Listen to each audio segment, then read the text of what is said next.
Oh, yeah. What's up, Road Dog, P1 production expert and or sweet supernatural freak?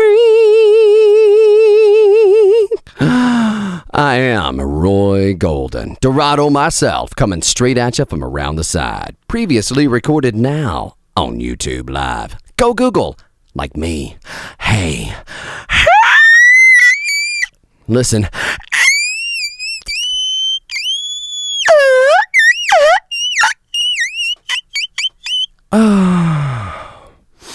Getting high and going deep tonight. I've got an audio treat so sweet your cochleas will swallow it all because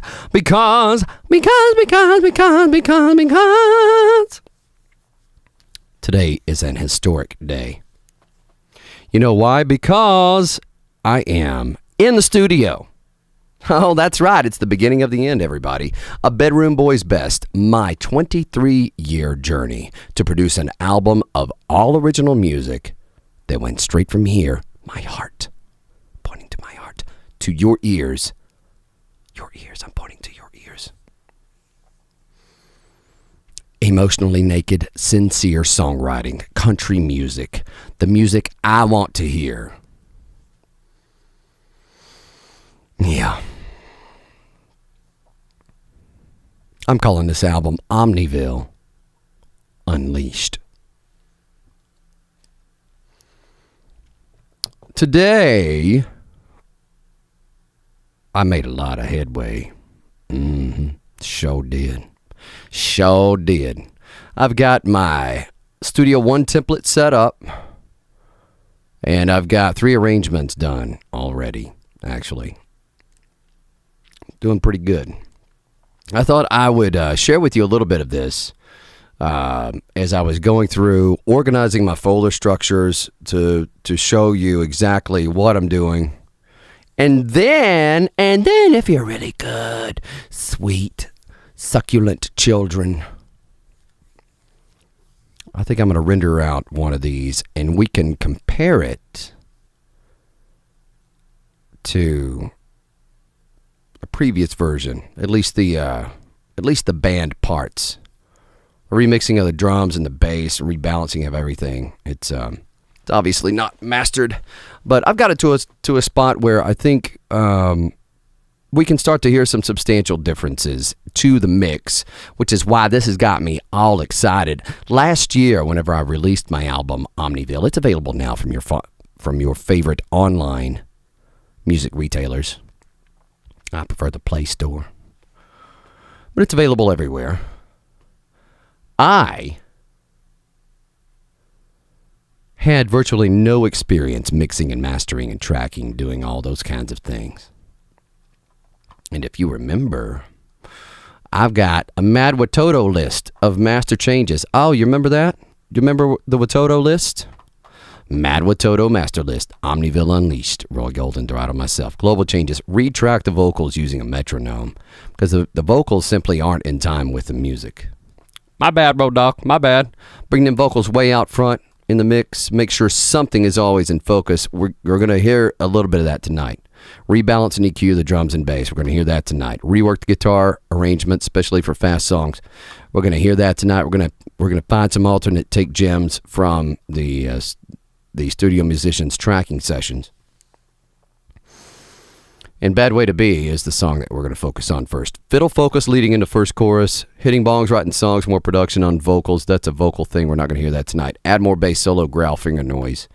Cutting through the mix. I haven't added a whole lot of finger noise yet, but I think you'll be able to tell that the mix is sounding a lot more balanced now that I've pre-processed these tracks. Process these tracks through my outboard analog hi-fi audio gear. It's a work in progress, still not perfect, but it's come a long way, and what's got me excited is that I've now got a usable template for my pre-processing and for my arrangements that now I can do the work, export the song musics, and then move on to the next one. Be efficient in this process. Another another part last year, I simply wasn't efficient. It kind of kicked my butt a little bit. I would work for a long time, and I would do a lot of changes that never saw the light of day and rendered out files that just didn't work. I was stabbing in the dark. There were a lot of reasons for that. It was mad inexperience. Some of it was improper setup of equipment and improper usage of gear. And newbie rube ears. But now my cochleas are 1 year older. Oh, yeah. Yeah, it's been good. It's been it's a good day. It was, it's still early. It's not quite an early morning in London yet, and it's not quite a late night for me yet. But let's get to it. I'll show you. This is what we'll be doing now for the next 12 days or so until March 31st, which is when A Bedroom Boy's Best has to be completed because there will be no more bedroom studio. I will be packing up and moving out. Where am I going to go then? Oh, I don't know. Just have to stay tuned. Just have to stay tuned. If you dig what I'm doing, the best way you can support me is to go online right now, and I want you to own me. Own that Omniville, Roy Golden Omniville. That first version with all its faults and imperfections. You still get honest vocals. No pitch correction on the lead vocals. Won't do that this time either. Obviously, no pitch correction. Yeah, it could stand to use a lot, let's be honest. But the lyrics are the lyrics and the songs are the songs. Performances are still great. We got some gemstones in there. The first 4 songs go along pretty good. And then it kind of, my everything's real nice. Yeah.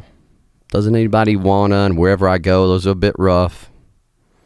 One Last Ride never really takes off the way it should. But before we say goodbye, the vocal is in the pocket enough that you can get a sense of whenever all these are working, all these elements are working within the mix and the vocals are in time with the song and it's not weighing down the energy of the music, then I really, truly, honestly believe that I've got something here that I want to hear. And I'm counting on the fact that you dig it. You dig this sincerity in songwriting. You dig what I'm doing and you want to own me. And I want you to own me real hard and real good and real strong and real long. Yeah, I do. I do. First things first. Let's see what I've got for y'all today. Oh, yeah, let's take a look at this. Let's take a look at this.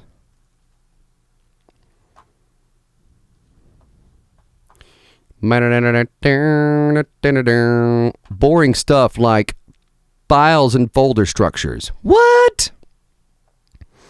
Check this out. Check this out. Can y'all see this? Source files, pre-processing, mix, pre-master, master, project, folder structure. Folder structure, what did you do? So that I can easily copy and paste everything. Here's all my songs for each one of these folders. Yeah. Got listed 1 to 11 in order. Process tracks, raw tracks, and sessions. This is for the sources. So what I do is select these and I copy. And I come back over here into pre-processing. Source files. Yep. And there you go. And I pasted that folder structure in there.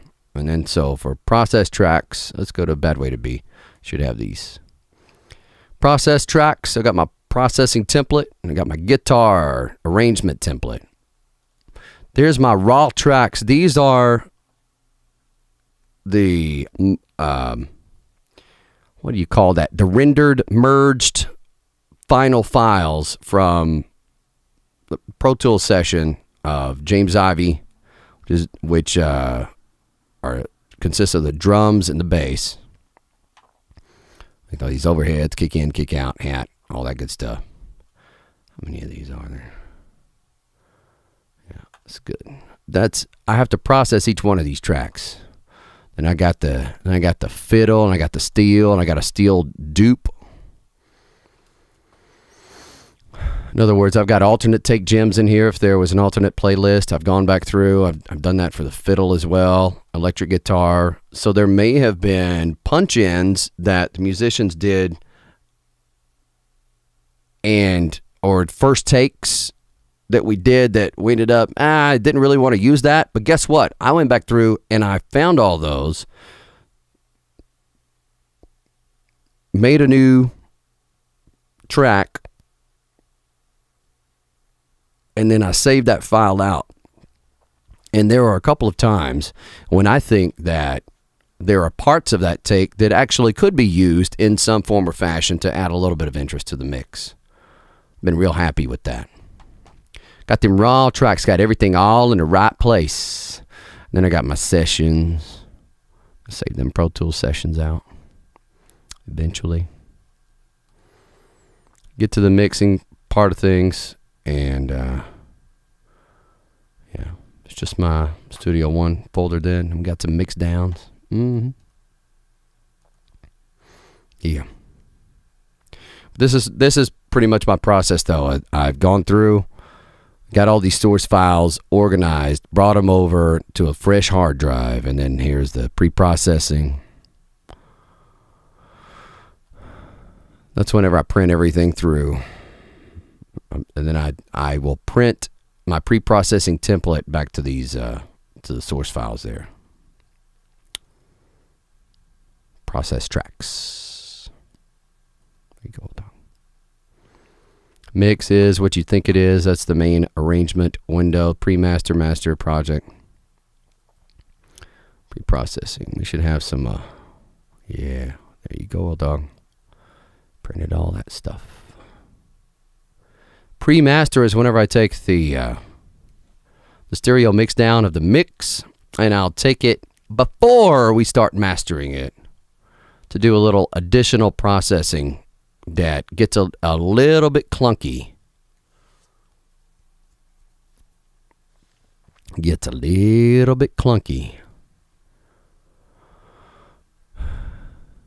Put it up against my guide tracks and make sure that I'm doing it right.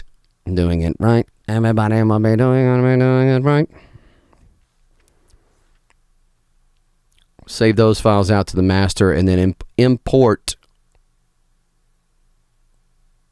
files into the Studio One project, which contains all the mastered files. Then that way, if I have to update one of these masters, I go back to pre-master, and then I'll export that. Beep, beep, beep. There it goes. Go back into the project and say re-update the master track. Make it a little bit more efficient than having to go in and delete it and find it again and blah, blah, blah. Just update all that. Yeah. It's good, man. Instead of retyping all the folder structures, just copy and pasted all of them. Yeah. Efficiency. I don't have any time to waste. I've got, starting in about an hour and 46 minutes my time, I've got only 1 day per song to do all the vocals, finish the mix, and master the song in 1 day per song. Wow! Last time it took me months. Actually, it took about, it was a process of about 6 weeks. Actually, it took about 12 days just for the vocals. But this time, my voice is in pretty good shape right now. It's not awesome today. But I will be abstaining from adult alcoholic-based beverages. Boo! And there goes my Deep Ellum Dallas Blonde. Oh. My Johnny Walker Blue, my Jack Daniels Tennessee Fire. I'm going to save it for a blowout, World Dog. We're going to have a blowout for a sawbuck. Have a blowout for a sawbuck at the end of this thing. April Fool's Day, yeah. Celebrate that re-release. No, I found that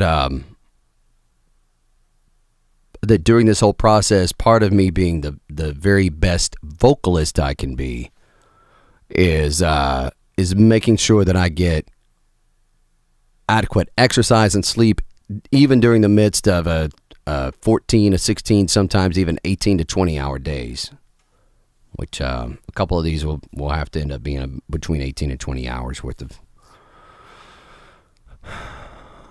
of work. Y'all know how it is trying to get these projects done. This is also another good test for me. I tend to do better with tight crunch deadlines like this.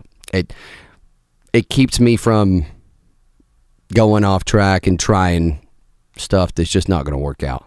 I already had all that fun over the last year. So now I know what I want to accomplish, and I've got to accomplish it in a very short amount of time and then be done with it, and it's going to be done forever.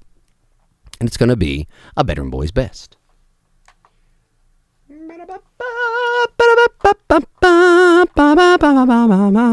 Let's take a look at what's going on in my...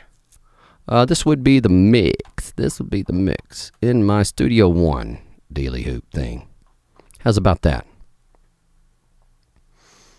We'll take a look at some of what I got going on here. Can y'all see that? Oh, yeah. It's good. Okay.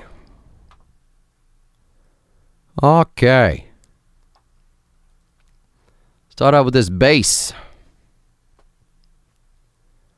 I like to use parallel type processing in tracks. What? Yeah. And I like to use what I call blobmation. Blobmation. Check. Oh, yeah. Here we go. Check this part out. Here, I'll swap these around. Check this part out. So for the bass, do y'all remember Bad Way to Be? And I don't think that stereo imaging is working through my Wirecast Play software. Bear with it. I think it's going to be a mono mix for you, dual mono. But here, let's play this. And this is after the first chorus ends, the bass goes.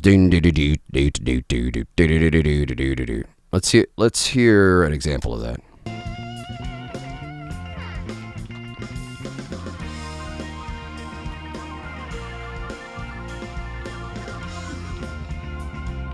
Y'all hear that? I think so.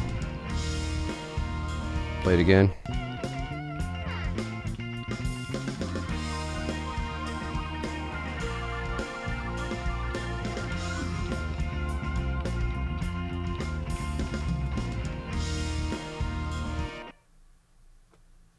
I'm going to check my feed just to make sure that y'all are hearing it. Bravo. Okay. What I've done is created an alternate track for bass high. And then do. Right?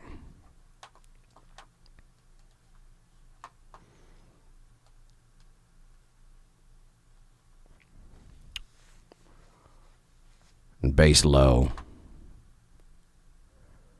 I'm using a little foot right there. Probably end up using something like... Oh, and from the Ampeg. I've already done most of this pre-processing. That's why I'm not using those. I did something a little funky here.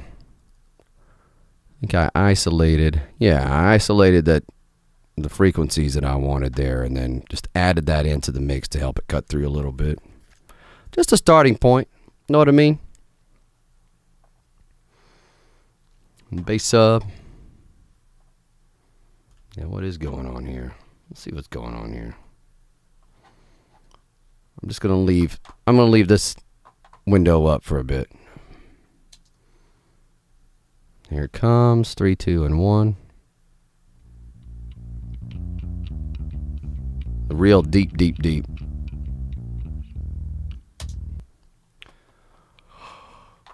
I wanted that to come in. And that's all being...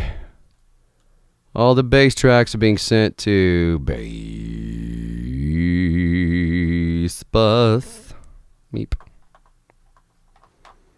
I've got some Electra action. Watch out, UVK. This is where I will use... I'll start off with my primary near-field monitor.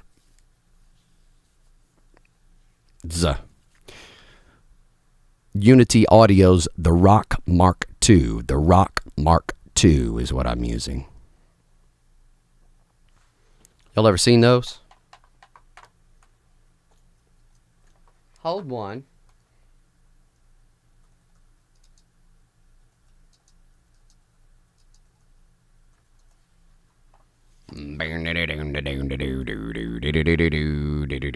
Oh yeah, there's my babies.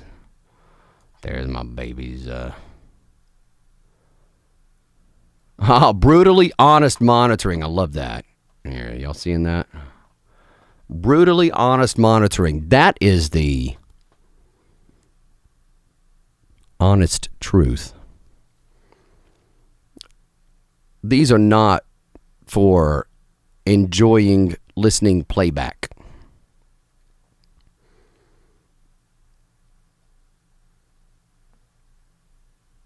When your mixes sound awesome, or when mixes sound awesome, these really, they let you know brutally, honestly, where things are going wrong in the mix, which is exactly what I wanted out of my near field.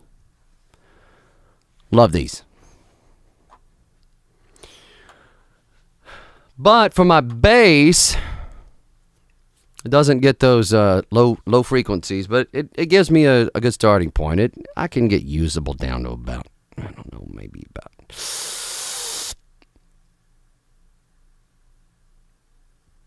82 hertz.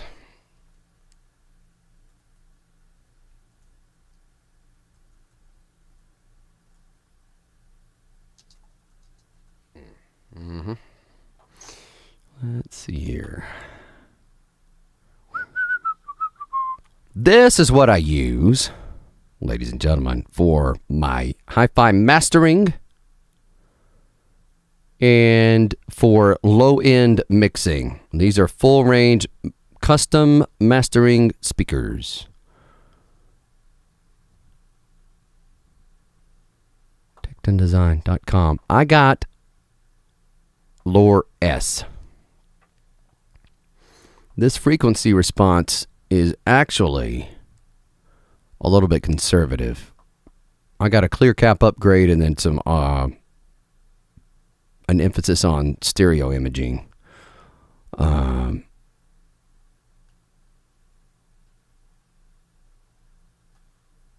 can get usable. It's closer to about 31 on my particular units, which is great. 31 is way lower than 82. Know what I mean? I'm not shocked anymore. Not shocked anymore. Yeah. Whenever I put on some headphones or I take it to an environment where the playback device has an extended frequency response that my near-field monitors simply don't. But these are invaluable to me. I cannot live without these. They've got some other good stuff too now. Check them out. Yeah. Great speakers. I tell you where they really shine is in it's hi-fi playback, but for movies and television. If you're a television post-production studio and you're looking for some mastering grade hi-fi great sounding speakers that don't cost quite as much as a used set of Nautilus 803s or Diamond series, these will give you great feedback for your television mixing projects. They really come to life whenever something is mixed well, and they really get hideous whenever there's a bad TV mix. So for all my BBC programming, everything sounds beautiful all the time. Thank you, BBC. You spoiled me. Canal Plus.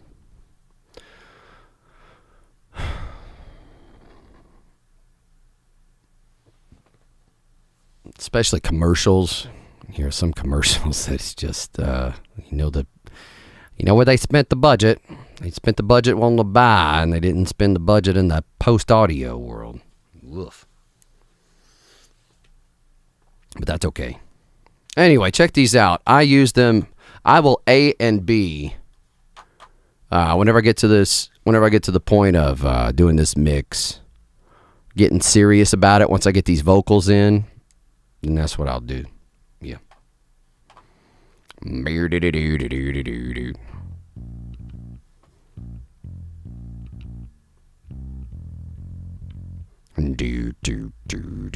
Let's see what I'm doing with the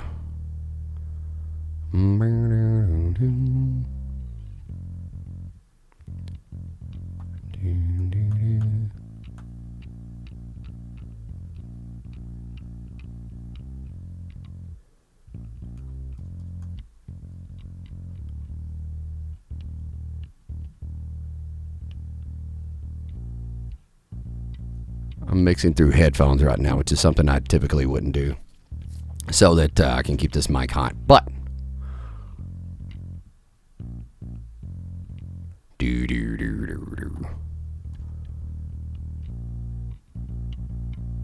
got some automation going here. See, whenever it clamps down, put my output back up. Alternatively, I can use the different plugin. Elysia's Impressor. I love it. Put that gain reduction maximum on. And I don't like to mix in isolation either.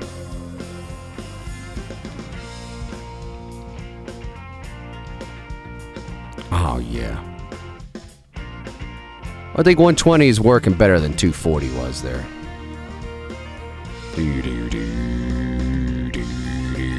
Just chop. I've already chopped off so much with my parallel compression pre-processing. That Warm Audio 76. Blended that signal into my manly core. Just get a great, nice sound. Much better than before. Well, yeah. I like it right there. We're just kissing it a little bit.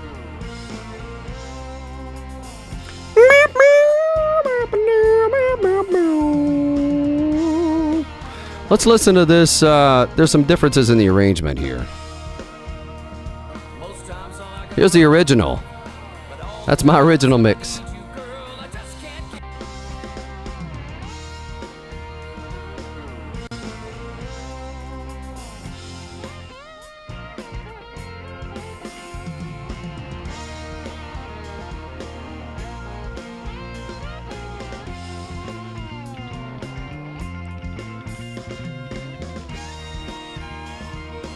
Remember how that fiddle was out of focus right there?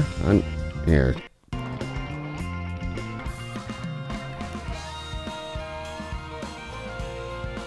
This kind of gets lost right in there. Remember that?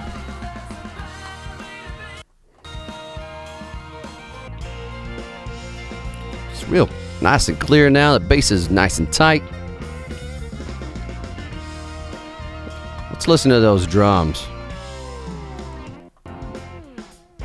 In the middle of the night, I keep my socks on while I'm making love and won't. Everything's just nice and clear. That came 99% of that is just from me processing those tracks through the analog gear and getting the heck out of the way. Having a different approach with the drums and the bass. I love the kick now. Listen to that kick. Still clicky and it's real heavy. I've got some Littlefoot action going on. Also got pusher now on the guitar bus. I love this.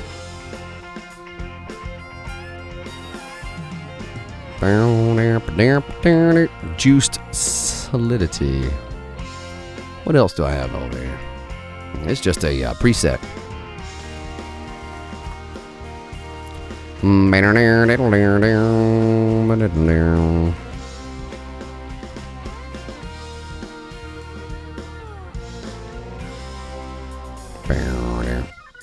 Yeah, I don't want to clip it too much.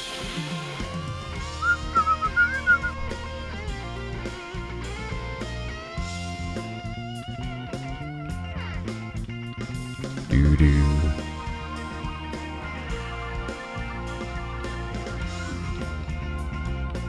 Yeah, I like Choose Solidarity best.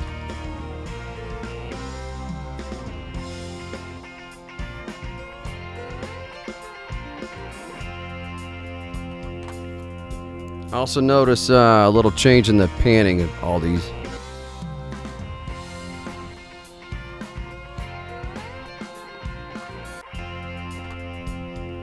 Yeah.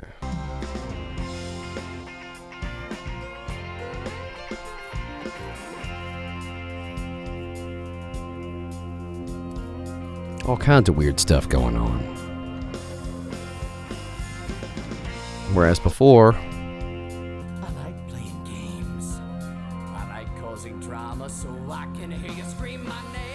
that fiddle, did you notice the fiddle on this here?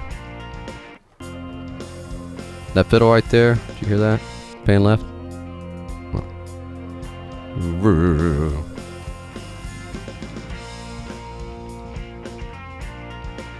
I'm really digging it.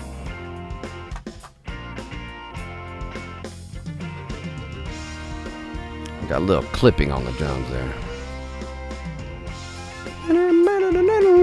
Oh man, I'm not even using a compressor on the drums bus. Yeah, it still sounded fine, baby. It's fine. Or on the drums pre. I am using it on the drums bus. My bad.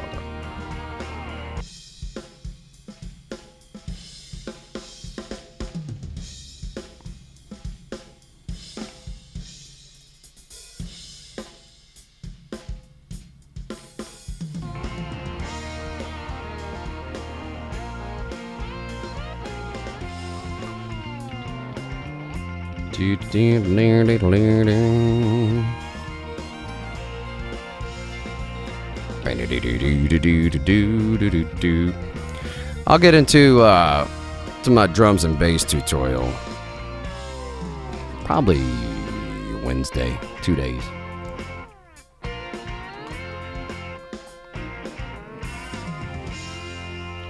I dig it.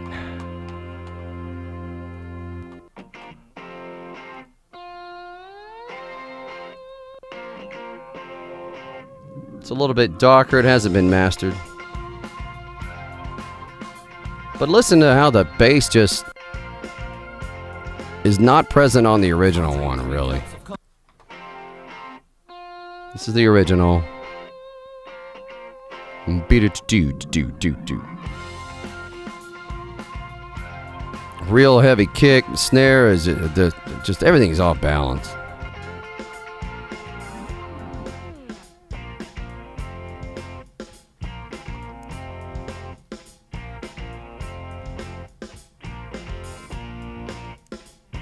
I'm digging it. What do I got there? You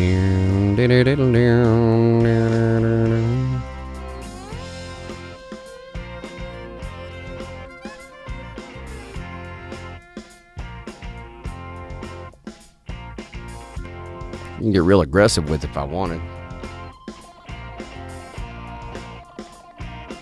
I'm digging it right in there.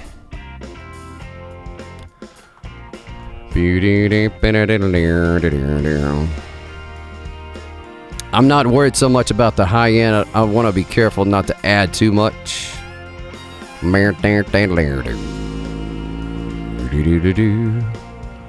That's why I like this Ozone EQ. I use it on everything. A lot. It's nice, clean digital signal. And then I don't have to add that much. Maybe just a dB. Maybe just like 0.7.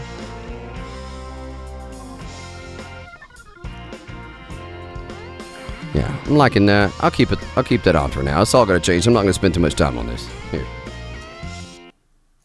But I'm digging it. I'm digging the results. I'm digging the results of pre-processing everything.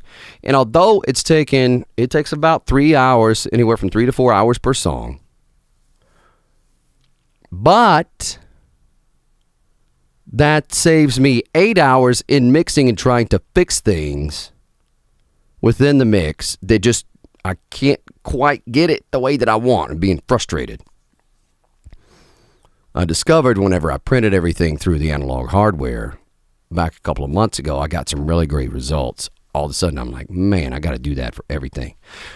Well, problem is, I did it for maybe 4. Yeah, I did it for 4 songs already, but I had bad cable, and I've got that little itch. I've got that little itch that I want to scratch. You hear me scratching my little beard from time to time like this?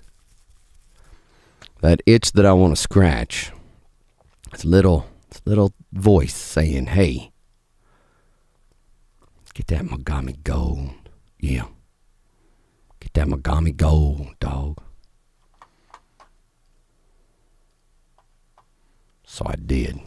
And now I'll be processing using not crappy cables. Just for, I know that I won't be able to tell. Or will I? But I'll know. I'll know that I did everything I could possibly do to make the sound as good as it can possibly be, including making sure that I use high quality cables and interconnects from Mogami Gold. Mogami.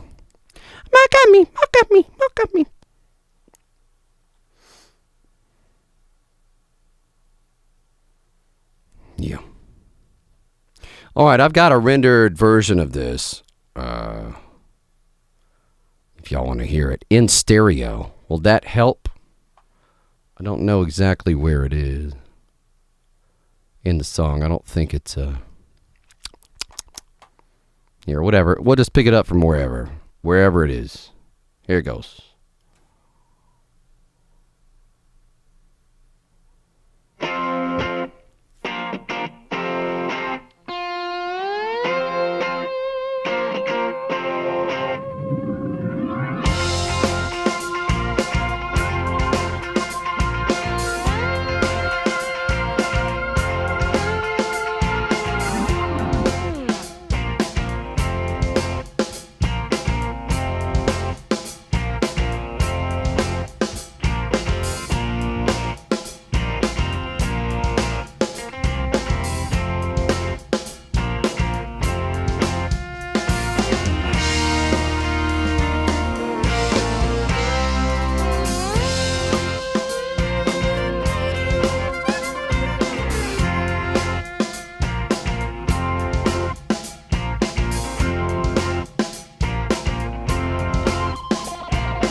About a minute 45.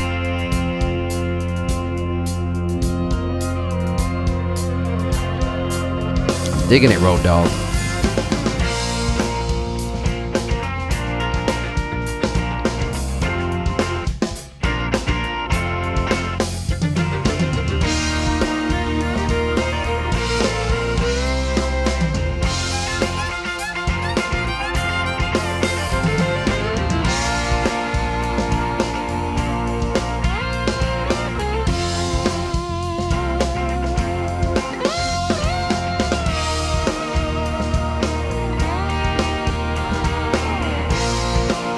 One minute.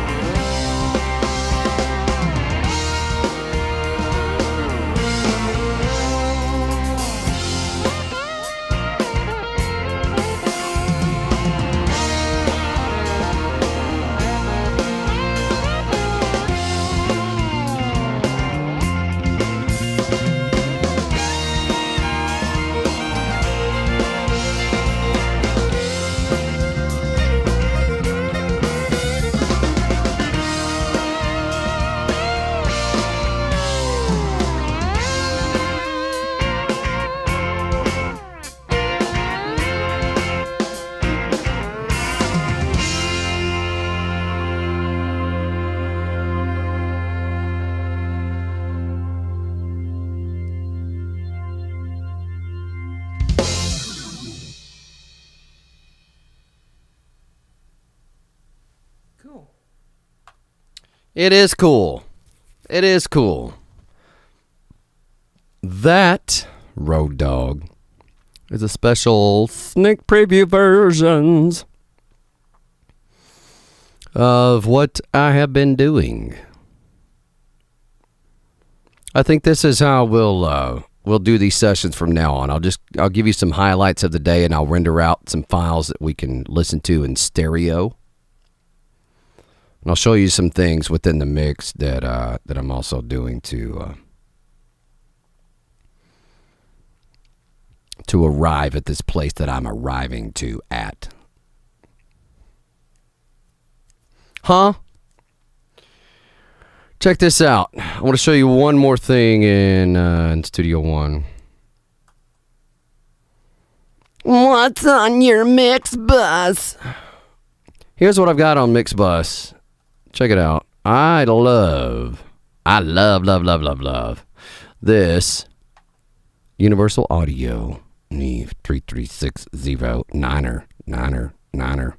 But here's the key. Here's the kicker. Check it out. I guess I gotta.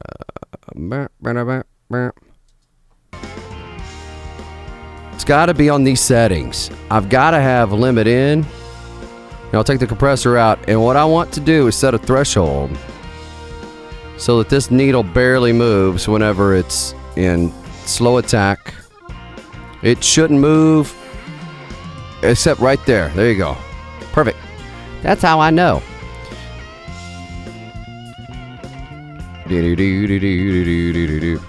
How I control making sure that once I set my threshold and all my settings here, in order to keep them consistent, and like this hovering right just below 4. Just below 4 at 1.5 to 1. Okay. We got gain 2 here and a gain +1 here. Automatic 2, typically. Threshold at 4. I've got this pre-main trim. All the buses are feeding here. And then I can set my pre-main trim. That goes into my mix bus. I'll take it easy. Love my mom, baby. I can always... I'll bump up 1 or maybe even 2 on the sub, just depending on how I'm feeling.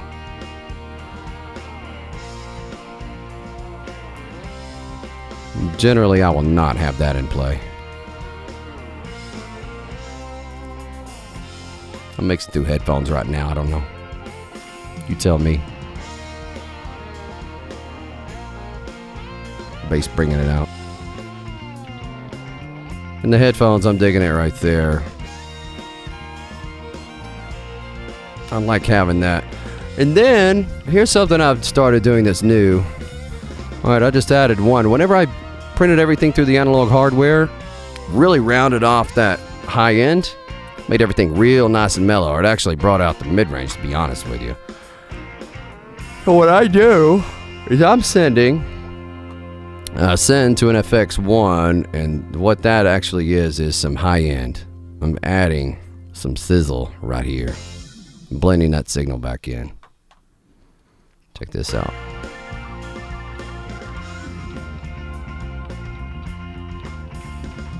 I like to use the vintage Areola exciter in parallel fashion, with a parallel kind of processing, and I just add that baby right in until I kind of like where it is. Right about there, where that snare starts coming alive. And then I'll back it off just a little bit, and then I'll go whoop. Like it right there. Whenever I need to cleanse my ear palette, here are my, I'll do this for you. Here are my guide tracks. I've got a semi-modern country. Texas Was You by Jason Aldean. That's what I chose due to its introduction with the guitars. It's a pretty good place for me to start to make sure that I've got the guitar balance right. And of course, Rosanna has to be here. That's Rosanna by Toto.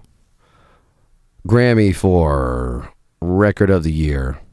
Rosanna, 1982. Album of the Year, Toto 4. Amazing. I do this for overall balance of the mix. Jeff Picard's drums. Love these drums. Best drums ever.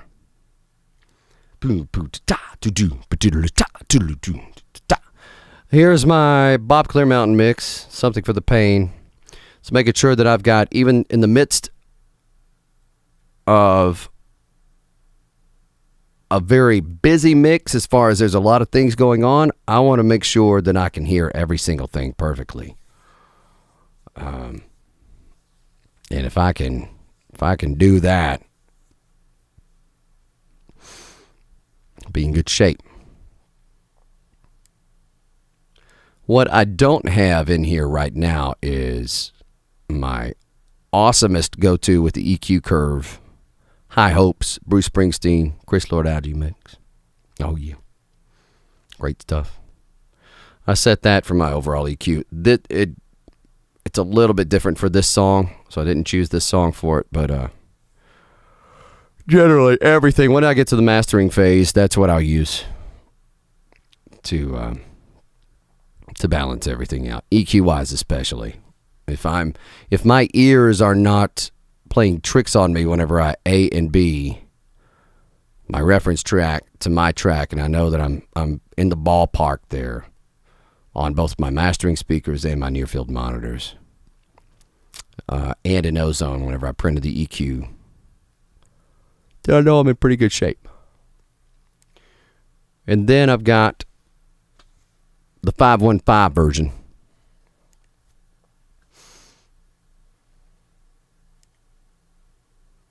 And mixed down for mastering.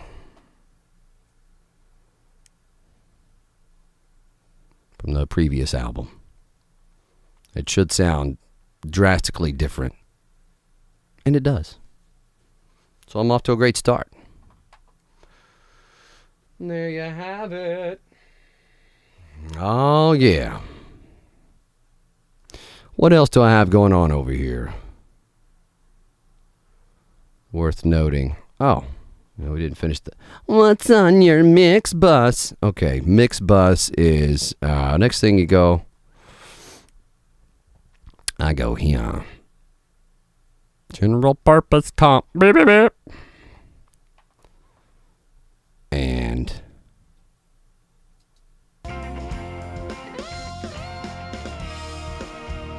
slowest, pretty fast, 240. barely tipping one right there.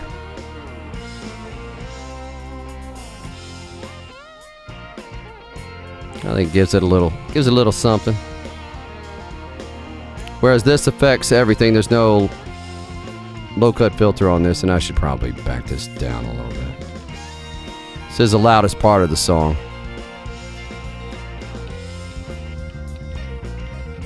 The bass is overpowering me now.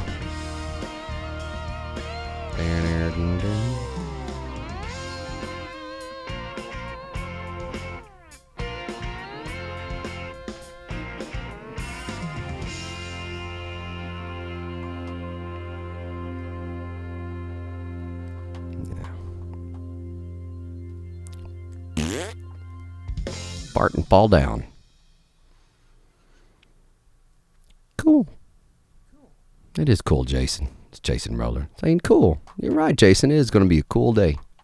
The best compliment ever, old dog. Here's what I love doing. Normally, I will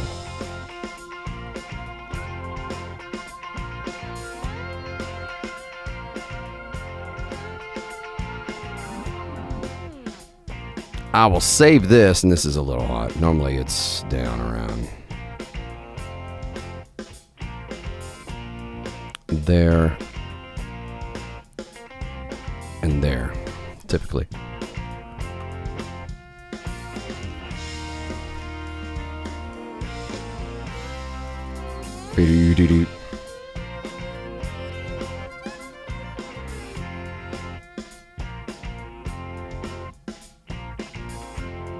Digging it. I'm really digging it. Boss says that we need to talk, but I haven't got the time. It's happy hour down at OTB, and I can taste the salt tonight. Now that's a bad way to be, but it's just me. Oh, remember what I said about the metronome thing?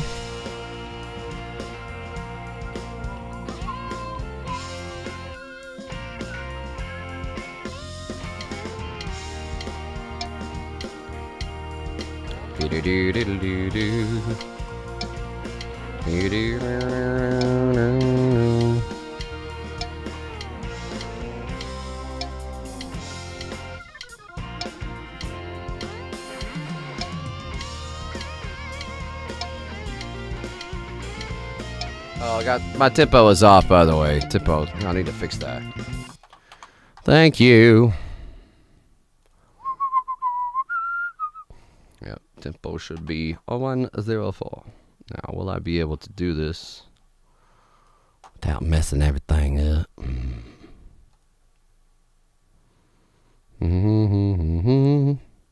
I don't think so. I have to go back in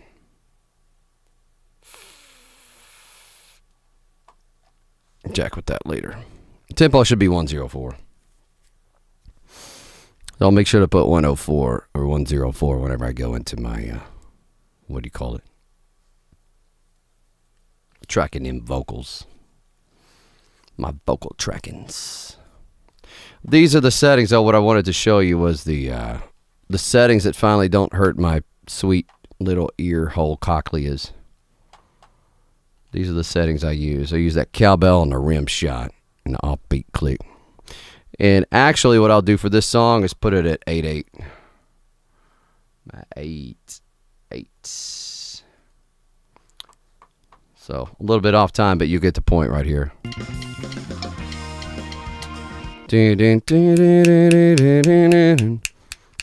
I like acting foolish.